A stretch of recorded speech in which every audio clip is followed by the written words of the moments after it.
ओम गणेशाय नमः। परिचय खंड का दूसरा भाग। सभी देवियों में महान ईश्वरीय देवी भगवती ने खुश होकर अपने पुत्र से कहा कि हर प्रकार से तुम मेरे हो, बस आज से तुम मेरे द्वारपालक बन जाओ। मेरी अनुमति के बिना कोई मेरे घर में प्रवेश न कर सके, चाहे वे कोई भी हो, कहीं से भी आया हो। इस प्रकार से उस नवनिर्मित गण को एक प्रकार से दंड दे दिया और अपने प्राण प्रिय पुत्र गणराज को अपना द्वारपालक बनाकर खड़ा कर दिया। थोड़ी देर के बाद गुरोचन व कपूर का तिलक धारण करने वाले पार्वती के प्रिय शिव वहां आ पहुंचे। जैसे ही वे द्वार के अंदर जाने लगे कि गणराज ने पूछा, हे मान्यवर देव, आप कहाँ जाना चाहते हैं? माता पार्वती की आज्ञा के बिना आप भीतर नहीं जा सकते। इस समय जगत की माता भगवती स्नान कर रही हैं, अतः आप यहाँ से वापस लौट जाएं। चंद्र के समान तिलकधारी और श्रेष्ठ शिवजी को अपनी प्रिया पार्वती के पुत्र के बारे में तनिक भी ज्ञान न था। चंद्रमौली अर्थात मस्तिष्क पर चंद्र का धारण करने वाले शिव बोले, तुम्हें पता नहीं है कि मैं शिव हूँ और जगत जननी गौरा का स्वामी हूँ। मैं स्वयं यहाँ उनसे मिलने आया हूँ। प्राण प्रिया शिवा के पुत्र गणराज ने कहा, आप चाहे जो हो, चाहे कहीं से आए हों, परंतु मैं बिना माता की आज्ञा के आपको अंदर नहीं जाने दूंगा। इस प्रकार मातृभक्त वीर बालक गणराज ने महेश्वर शिव को ही मना कर दिया। बड़े ही विस्मित होकर पार्वती के प्राणों के स्वामी और प्रिय शिव ने कहा, मैं तो उसका पति हूँ और तू मुझे मेरे ही घर में जाने से रोक रहा है? मैं जरूर जाऊंगा। ऐसा कहते हुए वे अंदर प्रवेश करने लगे। जगत माता पार्वती पुत्र ने उन्हें फिर से रोका। काम के शत्रु लीलाधारी शिव ने अपने गणों से पूछा कि यह कौन है जो मुझे मेरे ही घर में जाने से रोक रहा है? इतना कहकर शिव दूर जाकर खड़े हो गए। परमेश्वर शिव के सेवक गणों ने महागौरी जननी के पुत्र के पास जाकर पूछा, तुम कौन हो? कहाँ से आए हो? तुम्हारी क्या इच्छा है? यदि तुम हमारे स्वामी शंकर को अंदर प्रवेश नहीं करने दोगे तो तुम्हारे प्राणों की खैर नहीं। अच्छा हो कि तुम हमारा कहना मानकर तुरंत यहाँ से चले जाओ। पार्वती के पुत्र गणराज ने निडर होकर वृषभध्वज शिव के गणों के से कहा, पहले तुम बताओ कि तुम कौन हो? तुम्हारा यहाँ आने का क्या तात्पर्य है? तुम क्या चाहते हो? व्यर्थ में मुझे धमकियां देने वाले तुम कौन हो? अपना भला चाहते हो तो यहाँ से चले जाओ। शिवजी के गणों ने कहा, हम भगवान भूतनाथ के गण और द्वारपालक हैं। भूतों को आनंद देने वाले स्वामी शिवजी की आज्ञा से हम तुम्हें यहाँ से हटाने आए हैं। तुम्हें भी द्वारपालक और गण समझकर अभी हमने तुम्हें कुछ नहीं कहा है। यदि अपना भला और कल्याण चाहते हो तो तुरंत यहाँ से चले जाओ, नहीं तो हम तुम्हें मार डालेंगे। बेकार में तुम्हें अपने प्राणों से हाथ धोना पड़ेगा। संसार की सर्वोच्च शक्ति की प्रतीक शक्तिमयी माँ के शक्तिशाली पुत्र ने कहा, मैं तो माता पार्वती का सेवक और द्वारपालक हूँ। मेरी माँ ने मुझे आज्ञा दी है कि बिना उसकी आज्ञा के कोई भी घर के अंदर प्रवेश नहीं करे। तुम तो अपने मालिक शिव की आज्ञा का पालन करके यहाँ आए हो और मैं अपनी माता पार्वती की आज्ञा मानकर यहाँ खड़ा हूँ। तुम्हारा निरंतर आग्रह व्यर्थ है। मैं यहाँ से नहीं हटूंगा और मैं तो माँ पार्वती की आज्ञा ही मानूंगा। महान शिव जी के गणों ने अपने आराध्य शंकर से जाकर कहा, वह बालक अपने आप को माता पार्वती का पुत्र बताता है और द्वार से तनिक भी हटने को तैयार नहीं, यहाँ तक कि युद्ध करने को भी तैयार है तथा मृत्यु का वरण करने को भी। कर्पूर, चंदन और गोरोचन जैसे सुगंधित पदार्थों का तिलक लगाने वाले महेश्वर शिव ने गुस्से से भरकर कहा, चाहे जो भी हो करो, उस बालक को द्वार पर से हटाओ। वह अकेला बालक तुम्हारे क्या बिगाड़ लेगा? यदि युद्ध भी करना पड़े तो युद्ध करो। नंदी, श्रृंगी आदि सभी गण इकट्ठे होकर पार्वती नंदन गणेश के पास पहुंचे और उन्हें युद्ध के लिए ललकारा। शिव गणों को अपने पास आते देखकर वीर निडर व साहसी गणराज पार्वती पुत्र ने उनसे कहा कि मैं अकेला बालक ही तुम सबका सामना व मुकाबला करूंगा। मैं महाशक्ति का पुत्र, महान शक्तिधारी, तुम सबके लिए अकेला ही काफी हूँ। वह बलशाली बालक कहने लगा, आज माता पार्वती और तीनों लोकों के प्रभु शिव जी अपने गणों की शक्ति व बल देख लें। गणेश जी कहने लगे, आज सब इस बात को जान लेंगे कि पार्वती के पुत्र और तीनों लोकों के प्रभु शिव जी के गणों में कितना बल और ताकत है। गौरा और शिवजी के नाम पर बलवान गणों का एक बालक के साथ युद्ध होगा।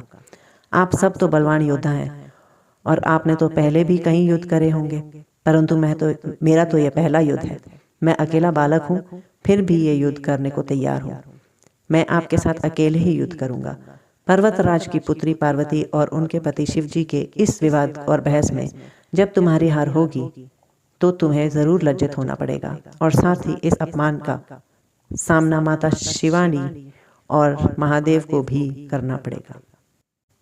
गणेश जी ने फिर कहा, हार और जीत हम सब गणों के बीच नहीं है, अपितु माता अंबिका और तुरंत सुखद फल देने वाले भगवान स्वामी और इष्ट महादेव शिव जी की आज्ञा का पालन करो।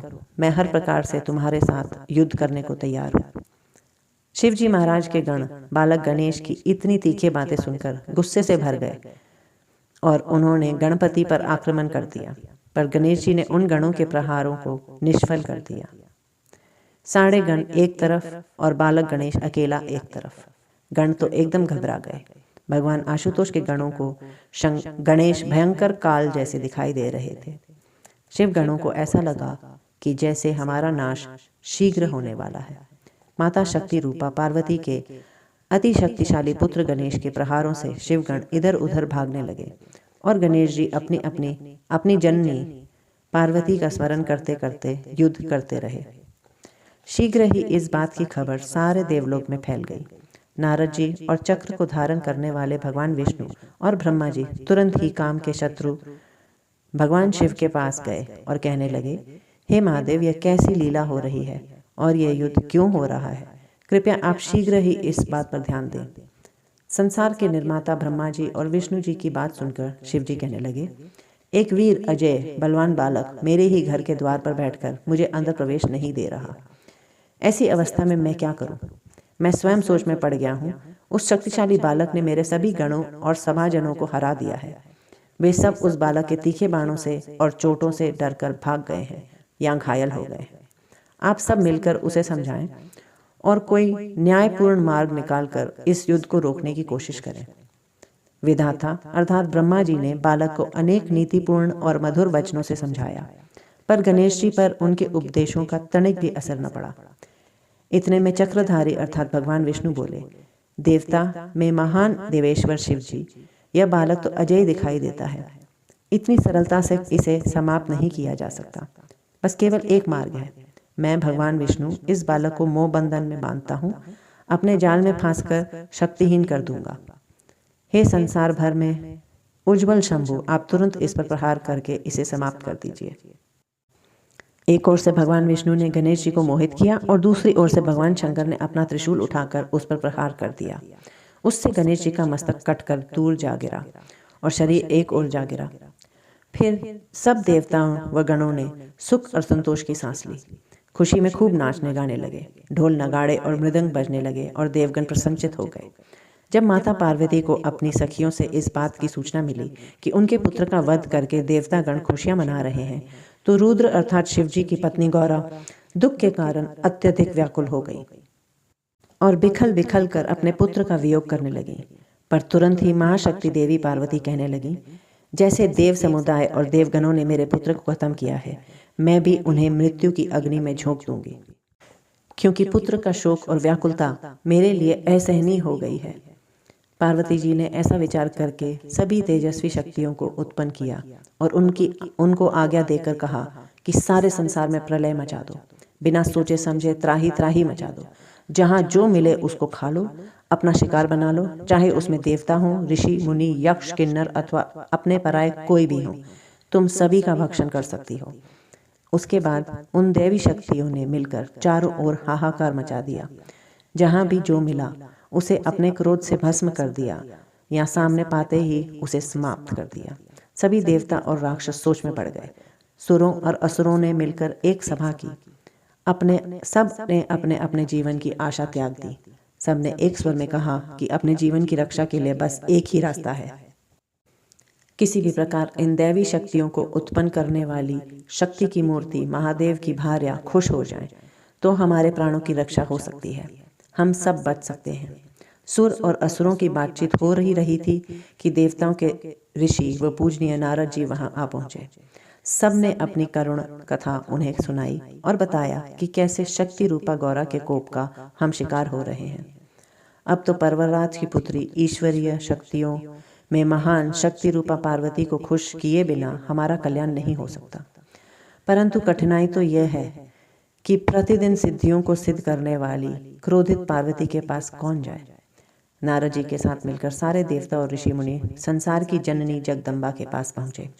शक्ति रूपा शिवा के चरणों में झुककर प्रणाम किया और उनसे प्रार्थना करने लगे, हे जग जननी जगदम्बे, शिव पत्नी, हम सब आपको बार बार नमस्कार करते हैं। हे देवियों में भी परम शक्तिशाली चंडिके, आप संसार की प्रथम व आदि शक्ति हैं। आप जगत की रचना करने वाली हैं, सृष्टि में उपस्थित सब पदार्थों का संहार करने वाली शक्ति हैं।